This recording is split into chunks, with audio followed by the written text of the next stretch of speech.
host, and welcome to the best sterile processing show ever.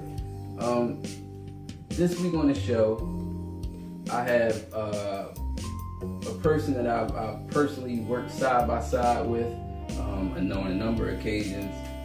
Great guy, but the reason he's here is in my time in sterile processing, I've come across many talented people who do music or you know, maybe they sew, they make dresses, or some of them have a business sense, they do real estate. They're all type of people within our departments. The reason I have him here, Mr. Wayne Parr, extraordinaire. Oh, thank you. Is because he was one of those talented individuals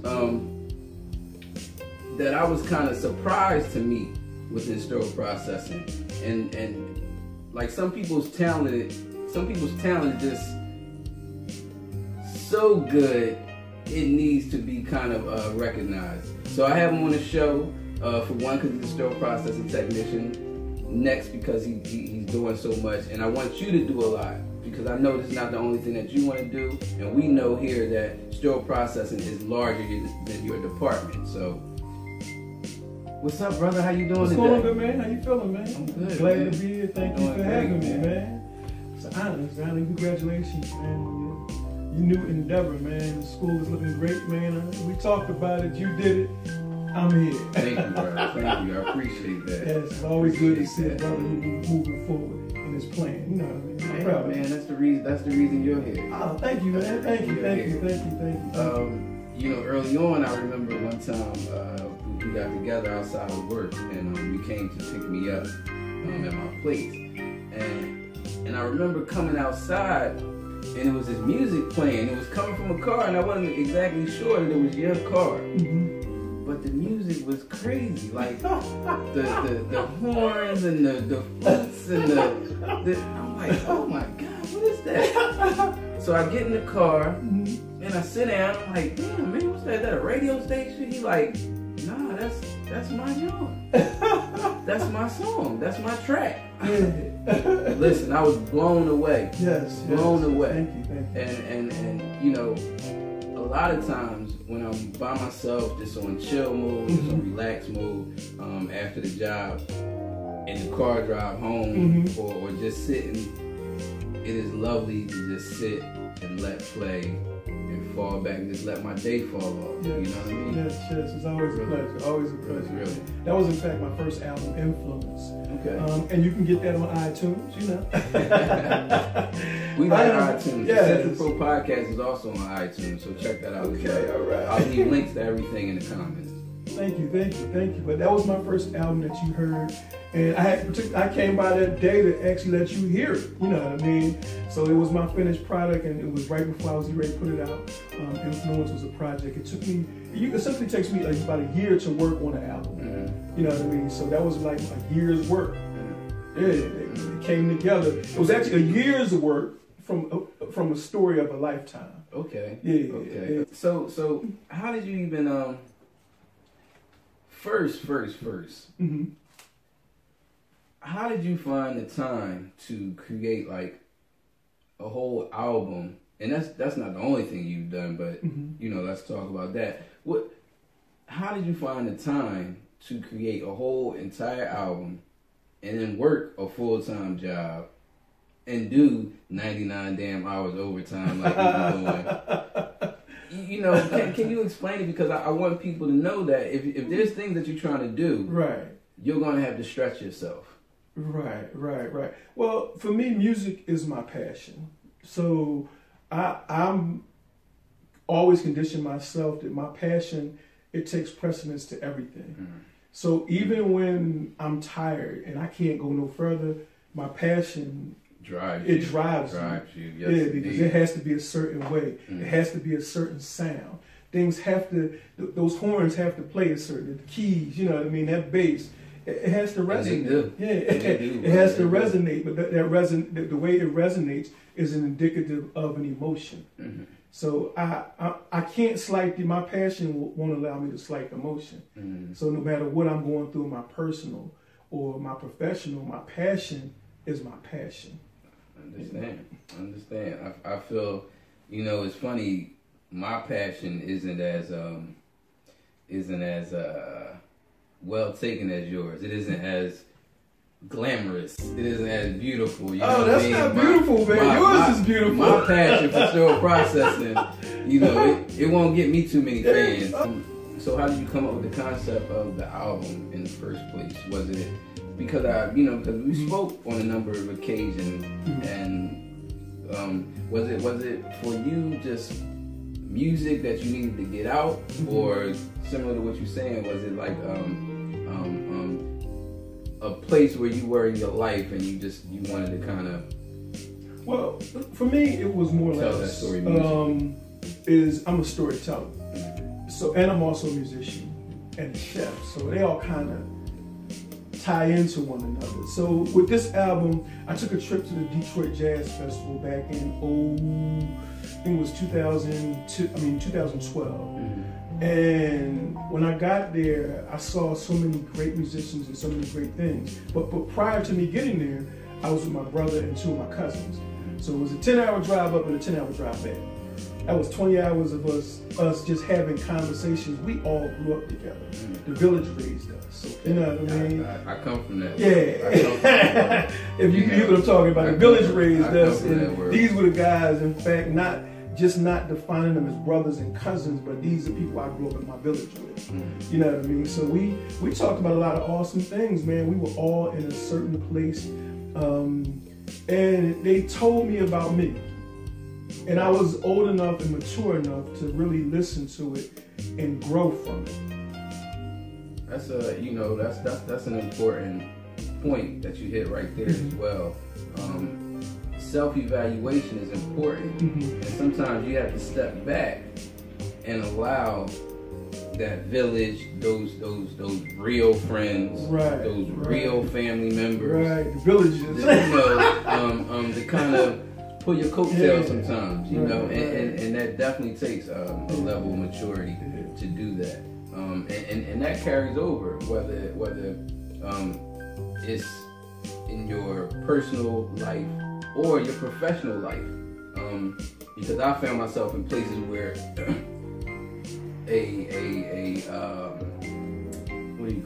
a recommendation or a suggestion from a friend from afar was able to help me tweak something that I was doing that wasn't quite how it should have been, which helped me propel to the next place. So I totally understand that point. What else do you do besides the music? This particular album or whatever. Well, that particular album was influenced.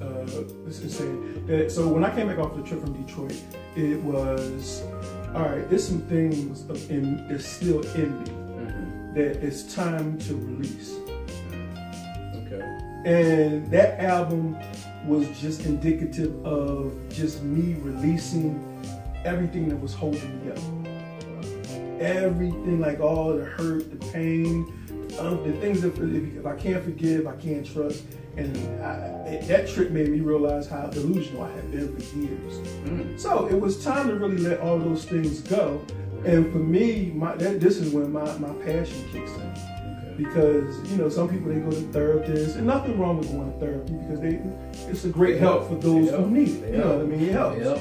But my music is my therapy. So how I released was my influence project. Yeah, and it was subsequently a chain of events that was happening. I had death in my family that year, but it was people that I thought that would be around forever, and I took it for granted, and I lost them. Just in conjunction with, my kids were getting older now, and they were growing up and they grown, and life was shifting. You know what I mean? Yeah, it was shifting, so I had to. It was time for me to let a lot of things go. So that was the project I worked on it assisted me through letting go. It's celebratory. The dark is dark. You can celebrate to it. It's so many mixed emotions. It's an emotional roller coaster. Okay. Yeah. You got titles like Wife Number 2, Imagine Me Here. Wife Number 2. I just want y'all to put wife number two. Yeah. It's an interesting piece because you hear so the dynamic in it is crazy because, you know, for my wife and I, this is both our second marriage. Okay. So, wife number two was the cleanup. Because she had to deal with me emotionally, go through all of those things. The baby mama drama, the ex-wife issues. Okay. You know what I mean? Yeah, so I had baggage. Yeah. There was some baggage. So it was like an ode to her, indicative of the emotions that she experienced and how I interpret it through musically, watching her go through what she went through, but still remaining the same. Wife number two. Wow. Yeah. That's heavy.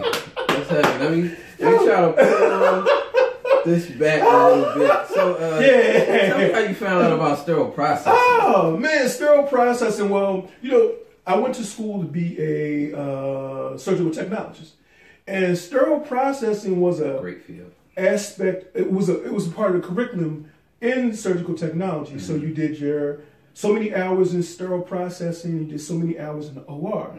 When I got to sterile processing, I realized how much of a ball I was having. You had freedom. You had freedom. We could laugh, we joke. So I was realizing like we had fun. I did an externship over at Cooper University and had a great group of people over there, and it was just fun.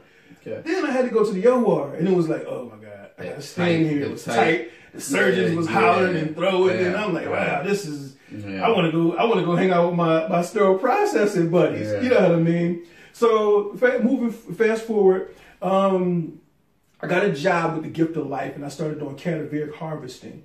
So I became a supervisor there, and because it was a new company coming up, I just became one of the supervisors over the sterile processing department and materials management. So I was doing the ordering and doing the sterile processing, and after we were doing the surgeries. So that led into that, and I worked there for about 4 or 5 years, about 6 years, and then after that I went to Jefferson. You know what's funny, and you know why I asked that question is because everybody has a weird story around how they found out about sterile processing because it's unlike being a doctor or a nurse or a football player, whatever. Nobody as a kid says I'm going to be a sterile processing technician. Nobody talks about that growing up. So I found that everybody has like a strange story about that. Real quick, the way I found sterile processing is I was working in dietary. Shout out to dietary. And I couldn't stand it. I'm sorry, y'all. Some of y'all feel me though. Some of y'all feel me. And I couldn't stand it. I couldn't stand it. And I walked in one day, and a friend of mine that was working there, she was taking the class already. And I came in complaining. And she said, "Here, take this card. There's this guy, and he teaches this class about surgical instruments." So when she said surgical instruments, it kind of like perked me up. So I looked into it. I talked to the guy. He was down to earth, great guy. And I took the class, and I remember being in class that first day and learning about the different processes and what the critical role of the sterile processing technician was. And I said, this is it. Like, I found it. You know, some people aren't lucky enough to find their passion in life. Some people never find it. So I am so appreciative to have Par, call him. Thank you. Steve, Wayne. This guy's dynamic, so who knows what he'll be calling himself. But I really appreciate the conversation that we're able to have because I always pick up things